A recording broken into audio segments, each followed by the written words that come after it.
নমস্কার, বাংলার মন থেকে বলছি সন্ময় বন্দ্যোপাধ্যায়। আজকে সবথেকে বড় খবর কি, আজকে এই বিকেলে যখন আপনাদের কাছে প্রতিবেদন নিয়ে আসছি, রাজ্যের মুখ্যমন্ত্রী মমতা বন্দ্যোপাধ্যায় তখন দুপুর 3টের উড়ানে চলে গেলেন স্পেশাল ফ্লাইটে সরাসরি দিল্লি সপার্ষদ, অর্থাৎ তার সিকিউরিটি টিমকে নিয়ে উড়ে গেলেন। একা তো ওড়েন না, অনেককে নিয়ে যান, সে যান, কোনো অসুবিধা নেই। তার শিডিউলটা কি আমি একটু ফলো করছিলাম। প্রথম শিডিউল সোমবার দিন তিনি ওখানে সাংসদদের সঙ্গে বৈঠকে বসবেন, সাংসদদের রীতি কর্তব্য বলবেন, কিভাবে সংসদে মুভ করতে হবে, কিভাবে তার সংসদীয় ক্ষেত্রে মুভ করতে হবে। এটা একটা ফর্মাল বৈঠক। ঠিক তারপরে যে বৈঠকটা খুব ইন্টারেস্টিং, তৃণমূলের বিট করে সেই সব সাংবাদিকদের মিট করবেন, অর্থাৎ অল ইন্ডিয়া ফোকাসিংটা, অ্যাটেনশনটা ড্র করার জন্য সেখানে একটা সাংবাদিক বৈঠক করবেন। এবং তারপর একটা খুব ইন্টারেস্টিং কথা বলেছেন, সেটা বলেছেন যে কিছু লোকজনের সঙ্গে মিট করার আছে। কাদের সঙ্গে মিট করার আছে, কাদের সঙ্গে দেখা করার কথা আছে?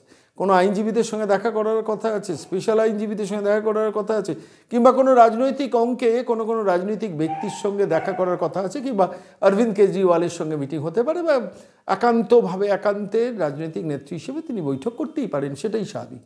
মঙ্গলবারের শিডিউলটা খুব ইন্টারেস্টিং, ইন্ডি জোটের বৈঠক। ইন্ডি জোটে কী পিন্ডি হবে জানি না, কিন্তু ইন্ডি জোটে তিনি বৈঠক করবেন। সেখানে তিনি এর মধ্যে দার্জিলিং, কার্শিয়াংয়ে ওখানে বলেছেন, প্রেস কনফারেন্স করে বলেছেন যে আমি এবার ভারতের নেতৃত্ব দেব। কেউ বলছে না, আমি বলছি যে আমি নেতৃত্ব দেবো। খুব ইন্টারেস্টিং জায়গাটা আমার মনে হয়েছে, যে এতদিন পর্যন্ত বারবার বলতেন পরবর্তীকালে যখন সমস্ত ইলেকশন হয়ে যাবে তারপর বসে আমরা সিদ্ধান্ত নেব কী হবে, কি ঠিক করব, তখন ঠিক করা যাবে। এখন কিন্তু সেসব বললেন না, সরাসরি বললেন আমি ইন্ডি জোটের নেতৃত্ব দেবো, অর্থাৎ আমরা বাংলা ইন্ডি জোটের নেতৃত্ব দেবে এবং আমি নেতৃত্ব দেবো। নিজেই বলে দিলেন যে আমিই নেত্রী। যাই হোক, সেটা তো অন্য কথা। আর বুধবার দিন হচ্ছে সেই মহেন্দ্রক্ষণ, যেখানে ভারতবর্ষের প্রধানমন্ত্রী নরেন্দ্র মোদী তাকে সময় দিয়েছেন, সম্ভবত সকালের দিকে 11:30 বা কোনো একটা সময়, সেখানে তিনি বৈঠক করতে যাবেন, ভারতবর্ষের প্রধানমন্ত্রীর সঙ্গে দেখা করতে যাবেন।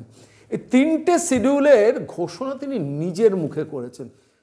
একটু এক ঝলক আপনারা শুনে নিন কী ঘোষণা করেছেন, তারপর ফিরে আসছি।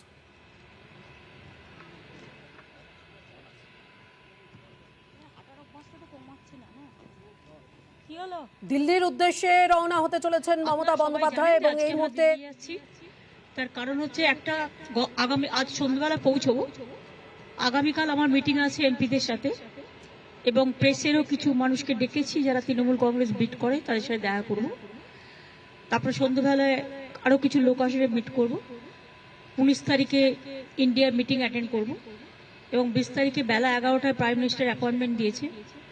আমি ফিউ এমপিসদের নিয়ে যাবো বলেছিলাম, নামটা পাঠাবো, সুতরাং ওটা করে তারপর আমি ফিরে আসবো। এখন ঘটনা একটু খেয়াল করে দেখুন, এই প্রথম রাজ্যের মুখ্যমন্ত্রী ভারতবর্ষের প্রধানমন্ত্রীর সঙ্গে দেখা করতে যাবেন কয়েকজন সাংসদকে নিয়ে।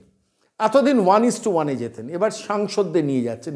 অঙ্কটা কি আমাকে এটা ভাবিয়েছে একটু, যে কোনো সাধারণ মানুষকেই ভাবাবে। তিনি বললেন যে আমি ক্যাবিনেটে আমি কিছু এমপিদের নিয়ে যাব, এমপিদের তালিকাটা পরে দেবো। অর্থাৎ এই এমপির মধ্যে থাকবেন অভিষেক বন্দ্যোপাধ্যায়।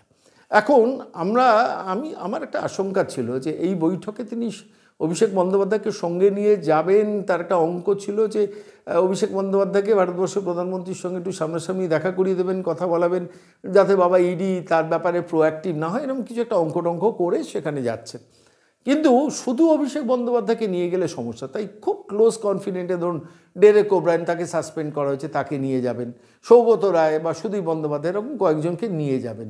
সিনিয়র কোনো কল্যাণ বন্দ্যোপাধ্যায়কে হয়তো নিয়ে যাবেন, হতে পারে, কাকে নিয়ে যাবেন সেটা তার প্রিরোগেটিভ, কিন্তু আলটিমেটলি সাংসদদের নিয়ে যাবেন। এটা খুব ইম্পর্টেন্ট। কিন্তু কেন হলো?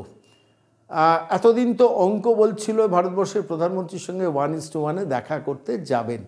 কোনো একটা জায়গায় বোধহয় মেসেজ পেয়েছেন যে ভারতবর্ষের প্রধানমন্ত্রী, স্বরাষ্ট্রমন্ত্রী কারোর সঙ্গে 1:1 বৈঠক করে জট আর খুলবে না, অর্থাৎ ভাইপোকে বাঁচানোর অঙ্কটা বোধহয় কার্যকরী হবে না। সেই জন্য সেটা একটা অঙ্ক। আর দ্বিতীয় আরও একটা অঙ্ক আছে, সেটা আমি খুব সংক্ষেপে ব্যাখ্যা করবো। একটা রাজনৈতিক অঙ্ক আছে, একটু ভালো করে ভেবে দেখবেন। আমি বলছি না, আমি এটা গভীর অনুশীলন করেছি বলে আমার যুক্তিবোধ থেকে আমি এই অঙ্কটা আপনাদের কাছে বলছি।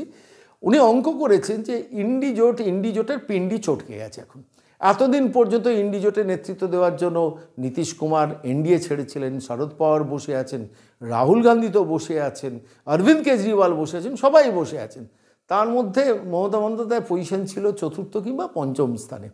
এখন যেহেতু ছত্তিশগড়, রাজস্থান, মধ্যপ্রদেশে বিজেপি জিতে গেছে, ফলত যে ভ্যাকুয়ামটা তৈরি হয়েছে, যে বিজেপি আনবিটেবল এই জায়গাটা তৈরি হয়েছে, এখন মনে হচ্ছে যে যদি নিজের স্বেচ্ছায় আমি এগিয়ে যাই তাহলে আমি ইন্ডিজোটের নেতৃত্ব দিতে পারবো এবং তাহলে কেউ আর বেশি বিরোধিতা করবে না। সবাই জানে মোদি আবার তৃতীয়বার ক্ষমতায় আসবেন, বিজেপি আবার ক্ষমতায় আসবেন, সবাই জেনে গেছেন। এই সময় যদি আমি নেতৃত্ব দেওয়ার অঙ্কটা করে একটা সর্বভারতীয় ইমেজ করার চেষ্টা করি, সেই অঙ্কটা বোধহয় বেটার হবে। তার কারণ আলটিমেটলি ভাইপোকে বাঁচানোর যে অঙ্ক, যে ফর্মুলা, যে রিকোয়েস্ট নিয়ে তিনি যাচ্ছিলেন, সেই অঙ্কটা কার্যকরী হবে না বুঝতে পেরে এই দ্বিতীয় অপশানটা, এছাড়া কোনো উপায়ও নেই যে এই অপশানটাকে একটু আঁকড়ে ধরি, ইন্ডিজোটের বৈঠকে নিজেই যাই। এতদিন ইন্ডিজোটের বৈঠকে ভাইপোকে পাঠানোর প্ল্যান ছিল, ইদানিংকালে নিজে যাচ্ছেন এই কারণে যে ইন্ডিজোটের ভেতরে যে ভ্যাকুয়ামটা, সেই ভ্যাকুয়ামের জায়গাতে নিজেকে তুলে ধরা। এবং সেই নিজেকে তুলে ধরার কথাটা কিন্তু তিনি দার্জিলিং সফরে গিয়ে তিনি কার সঙ্গে বা কোথাও একটা বলে এসেছিলেন যে আমি ইন্ডিজোটের নেতৃত্ব দেবো।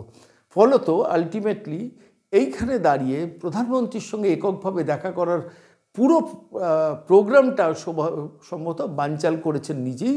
তার কারণ বিজেপি ছত্তিশগড়, মধ্যপ্রদেশ, রাজস্থান জেতার পর আর কোনো রকম ভাইপোর ব্যাপারে কোনো কার্পণ্য করবে না সঠিক সিদ্ধান্ত নেওয়ার ব্যাপারে, সেটা নিজেও বোধহয় বুঝতে পেরেছেন। যার জন্য প্রধানমন্ত্রীর বৈঠকের আগের দিন ইন্ডিজোটের বৈঠকে নেতৃত্ব দিয়ে একটু বাজারটাকে গরম করে নিয়ে এবং ইন্ডিজোটের বৈঠক থেকে বেরিয়ে এসে গরমাগরম কিছু বক্তব্য রাখবেন, যা তার ইউজুয়াল অভ্যেস, মিথ্যা কথা বলবেন, গুল মারবেন, আর গরম গরম কিছু কথাবার্তা বলে একটু বাজারটা গরম করে তারপরে ভারতবর্ষের প্রধানমন্ত্রীর কাছে যাবেন। সেখানে আবার সাংসদদের নিয়ে যাবেন, প্রধানমন্ত্রীর ওপর চাপ সৃষ্টি করা, আমাদের টাকা দিন, টাকা দিন, টাকা দিন, টাকা দিন, এসব করতে যাবেন, সেটা তো অন্য কথা। কিন্তু সামগ্রিকভাবে যে রাজনৈতিক বিন্যাসটা হলো, একটু ভালো করে খেয়াল করে দেখুন। প্রথম কথা হচ্ছে ইন্ডিজোট ডুবছে। আমি যদি ভুল না বলি, একটু ভালো করে ভেবে দেখুন যে ছত্তিশগড়, মধ্যপ্রদেশ, রাজস্থানের পর ইন্ডিজোট ডুবে যাচ্ছে, এটা একটা পরিষ্কার হয়ে গেছে। দ্বিতীয় যে অঙ্কটা হয়েছে সেটাও আরও মারাত্মক, সেটা হচ্ছে ভাইপোও ডুবছে। কেন, কোর্ট যেভাবে চেপে ধরছে, ইডি পালাতে পারবে না। ইডিকে যদি পেছন থেকেও দড়ি টানা হয়, কেউ সেটিংয়ের অঙ্ক করেন, সেটাতেও কোনো অঙ্ক হবে না। ফলে ইন্ডি ডুবছে, ভাইপো ডুবছে। সেই অবস্থায় দিল্লি গমন, এই দিল্লি গমনটা আগের সমস্ত দিল্লি গমনের থেকে কিন্তু একটা তফাৎ আছে। ফ্লাইটে দিল্লি গমন, গজে গমন মা দুর্গার বলি না, তেমনি ফ্লাইটে মমতা বন্দ্যোপাধ্যায় গেলেন দিল্লি, এবং সেই দিল্লিতে গিয়ে আগের দিন ইন্ডিজোটের বৈঠক অ্যাটেন্ড করে পরের দিন ভারতবর্ষের প্রধানমন্ত্রীকে দেখা করতে যাচ্ছেন।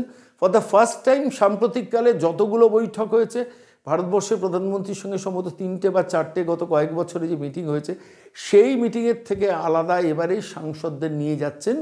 এটাতে কিন্তু একটা জিনিস, মেসেজ ইজ ক্লিয়ার, যে বিজেপির তরফ থেকে কোনো রিল্যাক্সেশন হবে না, অন্তত ভাইপোকে বাঁচানোর ব্যাপারে এই মেসেজটা নিশ্চিত হওয়ার পরই তখনই এই সেকেন্ড অপশনটা, অর্থাৎ আপনার নৌকো যখন ডুবে গেছে, তখন সেই নৌকোয় না দাঁড়িয়ে থেকে বরঞ্চ একটা ভেলায় উঠে পড়ি, যে ভেলাটায় অন্তত কিছুটা রক্ষা করতে পারবো। অর্থাৎ ইন্ডিজোটের একটা সারফেসে এলে আমি ইন্ডিজোটের নেতৃত্ব দিচ্ছি, দেখেছো আমার ভাইপোটাকে অ্যারেস্ট করে নিল, এই যে অঙ্কটা, এই অঙ্কটা থেকে অন্তত কিছুটা মিল পাচ্ছি আমি, অন্তত সামগ্রিকভাবে যা ঘটনাটা ঘটলো। খুব ইন্টারেস্টিং। রাজ্যের মুখ্যমন্ত্রী ভারতবর্ষের প্রধানমন্ত্রীর সঙ্গে দেখা করবেন, এতে নতুন কী আছে? বা কিন্তু ভারতবর্ষের প্রধানমন্ত্রীর সঙ্গে দেখা করার পর রাজীব কুমারের কেস তো বাংলার মানুষ দেখেছে। সেই রাজীব কুমারকে সিবিআই ধরবো করে শেষ পর্যন্ত সেই যে রাজীব কুমার মণিভাণ্ডারে ঢুকলেন আর বেরোচ্ছে না, ফলে তার কিছু হলো না। ফলে আবার সেই ধরনের কোনো অঙ্ক হচ্ছে কি না, যখন বামপন্থীরা, কংগ্রেসিরা এই প্রচারটা কন্টিনিউয়াসলি বাংলার মাটিতে করে যাচ্ছেন যে দিদির সঙ্গে মোদির সেটিং, সেই সেটিংটা মোদির পক্ষে খুব লাভজনক নয়, বিজেপির পক্ষেও কোনো লাভজনক নয়। ফলত তারা কোনো সেটিংয়ের অঙ্কে যাবেন না, এমন একটা পরিস্থিতি তৈরি হওয়াতেই শেষ পর্যন্ত ইন্ডিজোটের নেতৃত্ব আমি দেবো বলেই ঝাঁপিয়ে পড়া, এবং শুধু ঝাঁপিয়ে পড়া নয়, সাংসদদের নিয়ে ভারতবর্ষের প্রধানমন্ত্রীর সঙ্গে দেখা করতে যাওয়া, মেসেজটা দেওয়া যে আমরা কিন্তু লড়াইয়ের মুডে আছি, আমাদের ভাইপোকে অ্যারেস্ট করলে কিন্তু দেখে নেবো, এরকম একটা ভাবভঙ্গি। শেষ পর্যন্ত কী হবে অবশ্য আরও অনেক কিছু ঘটনা ঘটবে, কিন্তু আমাদের নজর থাকবেই অবশ্য এই রাজ্যের মুখ্যমন্ত্রী দিল্লি যাওয়া দিকে। কারণ রাজ্যের মুখ্যমন্ত্রী দিল্লি যাওয়া মানেই একটা কোনো অ্যাডজাস্টমেন্ট, একটা ভিক্ষে চাওয়া, একটা বলা যে ভাইপোকে অ্যারেস্ট করো না, ভাইপোকে অ্যারেস্ট করো না, রাজীব কুমারকে অ্যারেস্ট করো না, কোনো না কোনো একটা মেসেজ দিতে বা মেসেজ নিতে তিনি যান। এবারে বোধহয় এই সামগ্রিকভাবে এই স্টোরিটা সিনপসিস আমি করবো যে মমতা বন্দ্যোপাধ্যায় দিল্লি যাওয়ার মধ্যে কিন্তু যে অঙ্কটা লুকিয়ে রয়েছে, সে অঙ্কটা হচ্ছে যে আলটিমেটলি তিনি কোনো ছাড় বা কোনো রিলিফ পাচ্ছেন না, এটা জেনেই বোধহয় এই ধরনের ট্যুর প্রোগ্রাম করেছেন যেখানে সাংসদদের নিয়ে প্রধানমন্ত্রীর কাছে, আর প্রধানমন্ত্রীর বৈঠকের আগের দিনই ইন্ডি জোটের বৈঠকে নেতৃত্ব দেব বলে লম্ফজম্প করে তারপর প্রধানমন্ত্রীর ঘরে ঢোকা। খুব অঙ্কটা পরিষ্কার ক্রমশ হচ্ছে, দেখা যাক ডেভেলপমেন্ট কোন দিকে যায়। আপনাদের চোখ থাকুক বাংলার মনে। আমরা প্রত্যেক দিন এক্স্যাক্ট সিনপসিসটা, আমাদের যেটা অবজারভেশন, পলিটিক্যাল অ্যানালিসিস, সেটা আপনাদের কাছে তুলে আনবো।